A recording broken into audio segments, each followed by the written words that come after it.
Didn't the kids do great? Amen.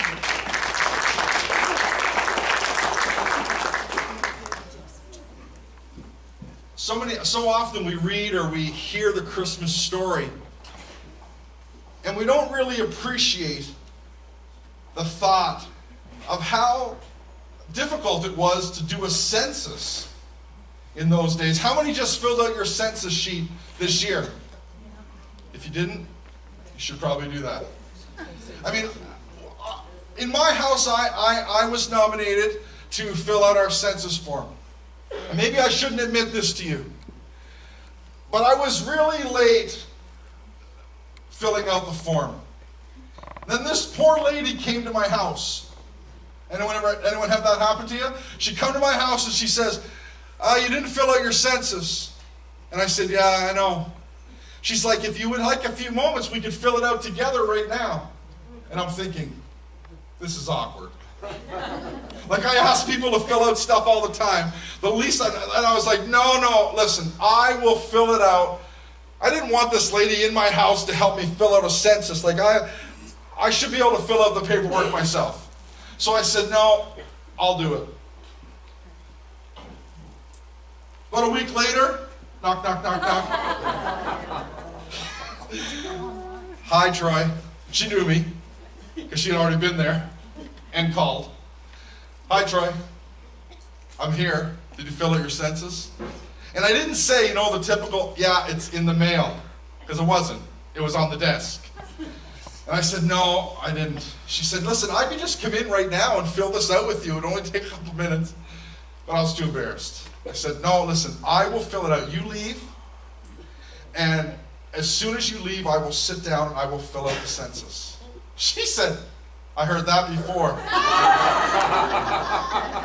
I said, no, I'm serious. So she left, and 2 weeks, no, just kidding. Then I filled it out. I'm just kidding. But the whole thought of them doing a census, I mean, it's crazy. People would have had to come from everywhere to wherever they were born. There had to be a more efficient way. How many have ever thought of that? I mean, I'm not the most organized person in the world, but there's some people here that are super organized, and I even thought there's got to be a better way.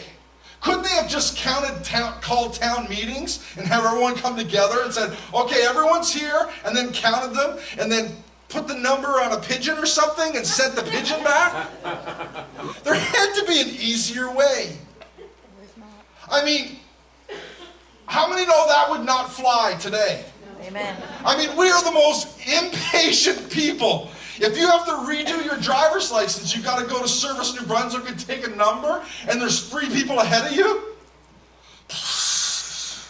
Not at Christmas. All of a sudden we're really joyful at Christmas. I don't know what happened. Oh, 27 people ahead of me in line. No problem. Merry Christmas. In February? Not the same. We're just the most impatient people. It just wouldn't fly today. I mean, Mary had to ride for days on the back of, we assume, she rode on a donkey. The Bible doesn't tell us that she rode on a donkey. We assume that she did, or a camel, or like a hoverboard or something. We don't know what she traveled on, but we know she traveled for a long time. Can you imagine how tired they were? After traveling, let's say it was a donkey. After traveling on a donkey, do you know how stubborn a donkey is? Or as Rock would say, a donkey? If you missed the dinner theater, you didn't. Can you imagine how tired they were? I mean, we don't know for sure. The Bible doesn't say, but we don't know for sure if they only stopped at one inn or if they stopped at many inns. But can you imagine how tired they were? They traveled for days on a donkey or walking or however they did it. But it wasn't in a car. It wasn't on a four-wheeler. It wasn't on a snowmobile. They walked for days. Can you imagine how cranky they were? You say, Troy, how do you know they were cranky?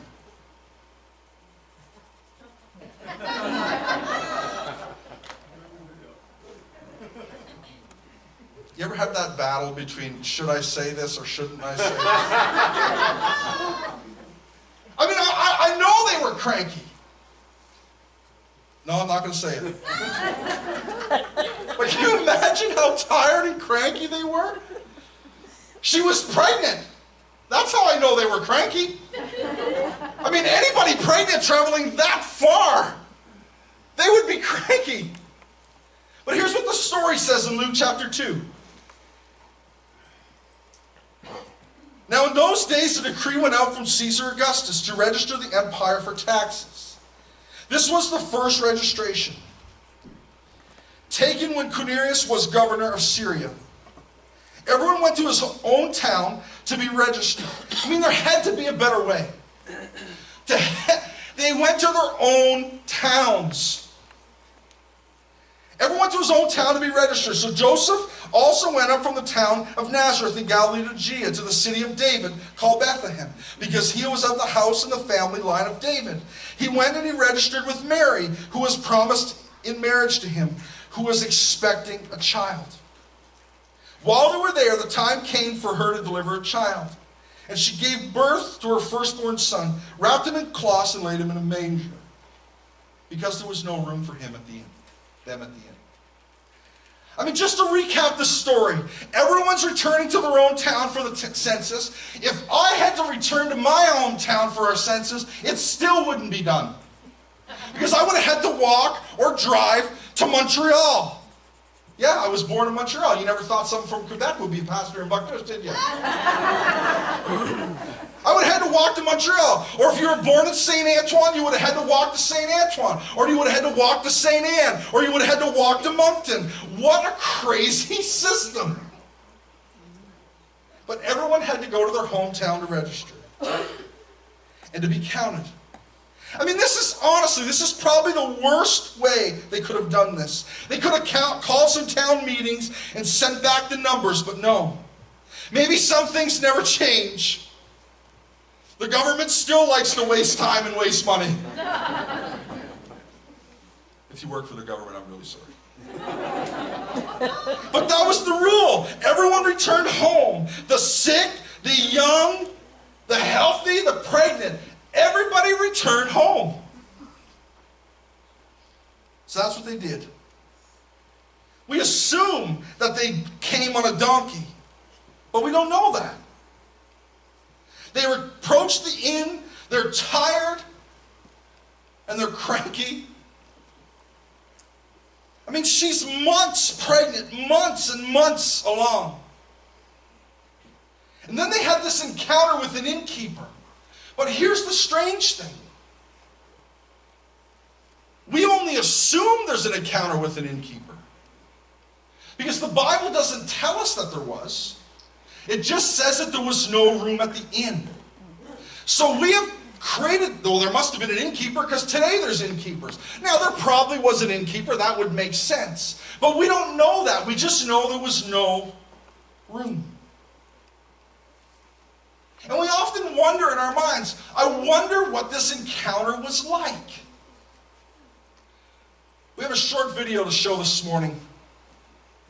If we used our imagination, this is what it would look like, maybe. If I'd known then what I know now, there would have been room in my inn. Oh, hey, I would have given up my own bed. But I didn't know. How could I know, right? Bethlehem was so full of people. I mean, the government, they made everybody in the world go back to the hometown and register. Government has to have their money. Since nobody wants to stay with their in-laws, I'm full. I remember that day. We were full before dinner time, and now it's 2-3 hours after dinner when they show up. Talk about desperate. He was exhausted and scared, and she was about to burst. And as they're approaching my place, I'm thinking in my head, I know what I'll say to them. I'll say, I'm sorry. But by the time they get there, they just stand for a minute, gather their thoughts. He looks down, he's thinking. I notice she winces ever so slightly at me. And he looks at me, and he says, please. That's all he said. Please. Let me tell you a story. I'm 5 years old, right? I'm helping my mother set the table. I noticed that she has one too many plates. So I say to her, Ma, you got one too many plates. You know, and she says back to me, you never know who may show up. I look at her like, what? She walks over to me. She says, you never know who God may bring your way. You always make room. So I look back at the couple and I say to them, I don't know where we'll put you, but we'll make room for you. And we did. It wasn't the nicest room, but it's all I had to give them. Mom was right. You always make room.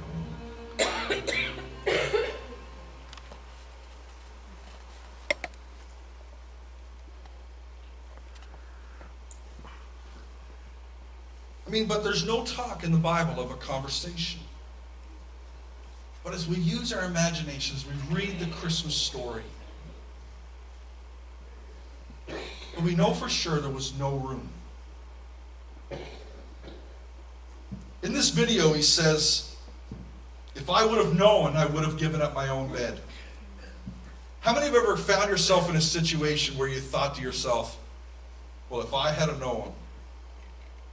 You know, sometimes we look back at situations, and we look back and we think, if I had known, I would have. How many have ever done something stupid and thought, well, if I would have known?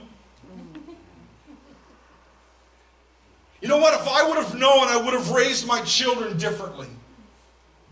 If I had known what I know now, if I had known that they were that drunk, I would have took the keys away. If I would have known how much it would help, I would have went to counseling earlier. If I would have known,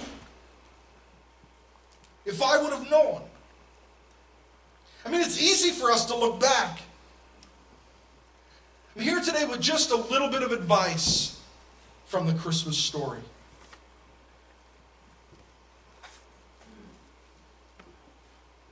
The problem with us today, all of us, is that we have a tendency to not make room for Jesus. We don't know what the story, or if there was an encounter with the innkeeper, but we do know that there was no room for him. And he moved on. My encouragement to each and every one of us is to take this very simple advice this morning. Make room for Jesus. Now, when I say that to you out loud, many of you start to play over scenarios in your head. You start to think through things in your mind. Because I know that I do. When I say, you know what, I got to make room for this, then I start with excuses. How many have ever made an excuse? Then I start with an excuse. And when I say we need to make room for Jesus in our life, we start with the excuses. We say, yeah, but my kids are in a lot of sports. We say, you know what, we got to make time for Jesus. I've got to read, I've got to pray, I've got to gather together, I've got to go to church. But we say, yeah, but you know what, I work a lot, and on Sundays I just want to sleep. We know that we need to make time for Jesus, but sometimes we think, yeah, but I don't really understand the Bible. So I don't read the Bible because I don't understand it. Or yeah, you know what, I know I should make time, but I just like to sleep in. Or if we're really honest, we say, you know what? I know I should make time, but the truth is, I just want to do my own thing. I just want to do what I want to do. And we've all been stuck in that trap. We've all thought, you know what? I know what I should do, but I want to do what I want to do. And that's because all of us are selfish. Now, not everybody is as selfish as me. But all of us in varying degrees struggle with being selfish. And when we're selfish, we like to do things our own way.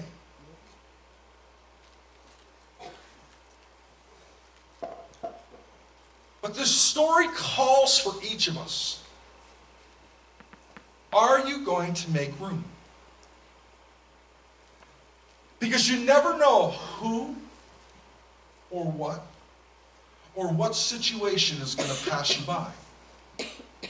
The question is, will you make room?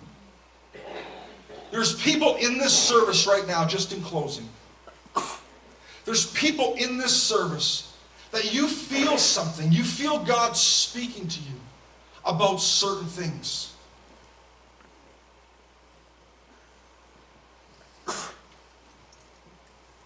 But you're like, you know what? I don't know if I want to make room. In the craziness of today, I had this illustration planned. And you're going to have to use your imagination because I left my illustration at home. But often we like to put our life in compartments, in little spots. And when I think about my life,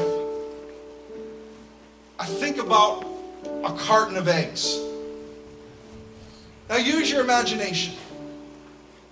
This carton of eggs represents your life, represents my life. And often what we like to do is we like to have things in their own compartment. Here's my work compartment. Here's my work egg.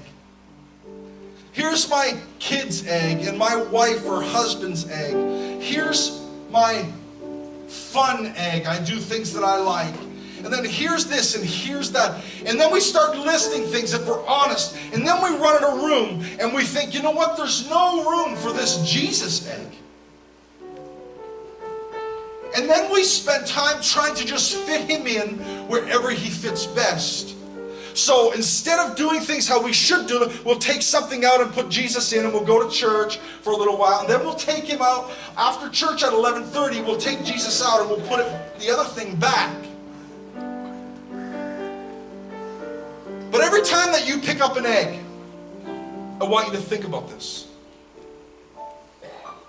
The only way to make room for Jesus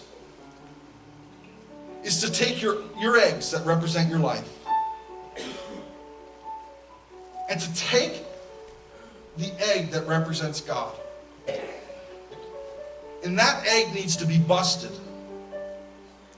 And it needs to lay over all the rest of the eggs.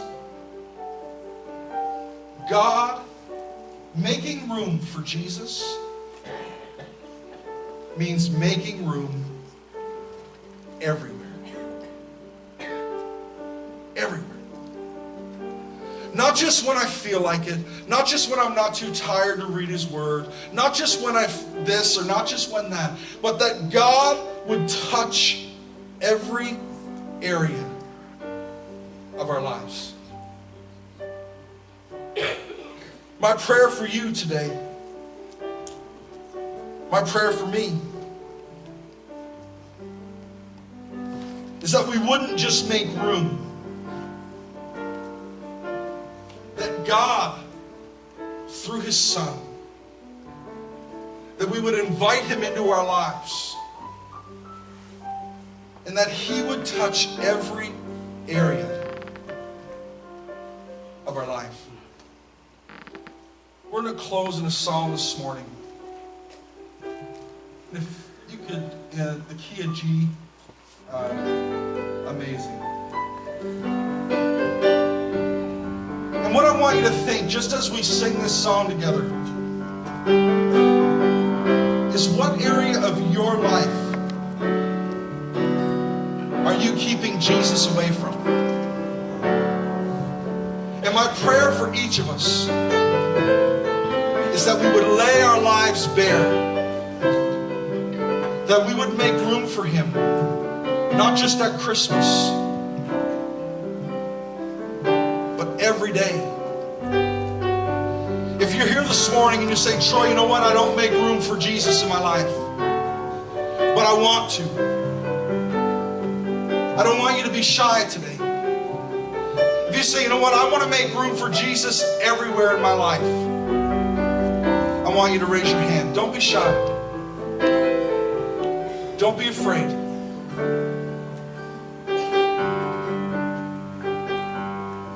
we stand?